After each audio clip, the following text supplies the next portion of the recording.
আসসালামু আলাইকুম। আলহামদুলিল্লাহ, প্রতি বছরের মতো এবারও আমরা আমাদের হিলফুল ফুজুর সংগঠনের পক্ষ থেকে আমাদের দাসকান্দি পোড়াকান্দি খালটা পরিষ্কার করে ফেললাম। এটা এমন একটি খাল যেটার মাধ্যমে অত্র এলাকার প্রায় ১০-১২টা গ্রামের মানুষের জমির পানি গোমতী নদীতে গিয়ে নামে। কিন্তু দেখা যায় প্রতি বছর বর্ষাকালে এসে কচুরিপানা এবং বিভিন্ন লতা পাতায় খালটা একদম বন্ধ হয়ে যায়, যে কারণে জমির পানিগুলা নামতে পারে না। আমাদের এই সিজনে যে ইরিদান লাগানোর কথা সেটা লাগাতে গিয়ে একটু লেট হয়ে যায়। এই সমস্যার কথা চিন্তা করে গত ২ বছর আগে আমরা প্রথমে এই খাল পরিষ্কার করার উদ্যোগ নেই। তারই ধারাবাহিকতায় এই বছর সহ টোটাল ৩ বছর আমরা এই খালটা পরিষ্কার করেছি নিজস্ব উদ্যোগে। এই পুরো কাজটা করতে হিলফুল ফুজুর সংগঠনের সদস্যরা নিজেদের কায়িক শ্রম দিয়েছে, সেখানে কোনো অর্থের প্রয়োজন হয় নাই। আচ্ছা, যাই হোক, আজকে শুক্রবার বন্ধের দিন, সকাল 8:30 থেকে আমরা কাজে নেমে পড়ি। যেহেতু এখন কাজের সিজন, অনেক সদস্য তাদের নিজস্ব কাজে ব্যস্ত ছিল, কিন্তু যারা ফ্রি ছিল তাদের সাথে যোগাযোগ করে সকলকে দক্ষিণপাড়া ব্রিজে চলে আসতে বলি। যেহেতু আমরা পানিতে নেমে কাজ করব,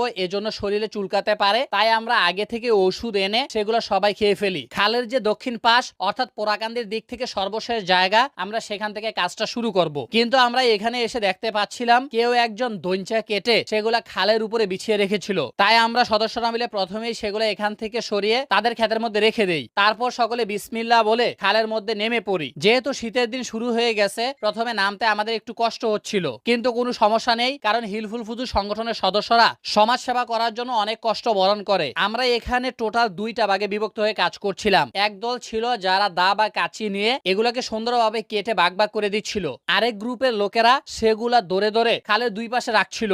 আসলে কাজগুলো দেখতে যত সুন্দর লাগে বা সহজ মনে হয়, কাজগুলো কিন্তু বাস্তবে এত সহজ না।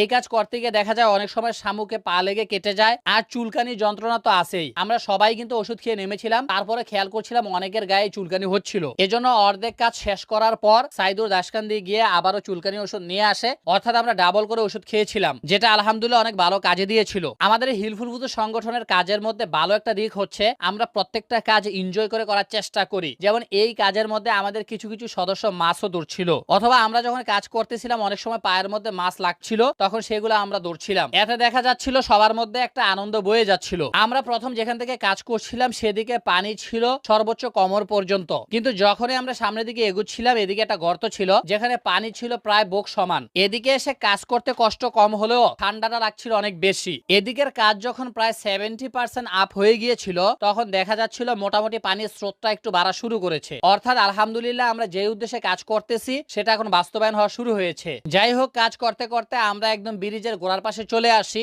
এসে এই জায়গাটা পরিষ্কার করে দেই, কারণ পুরো পানিটা এদিক দিয়েই প্রবাহিত হয়। এই পর্যন্ত কাজ করে আসতে আসতে প্রায় 10:30টার উপরে বেজে যায়। তারপর আমরা সকলে একসাথে দাসকান্দি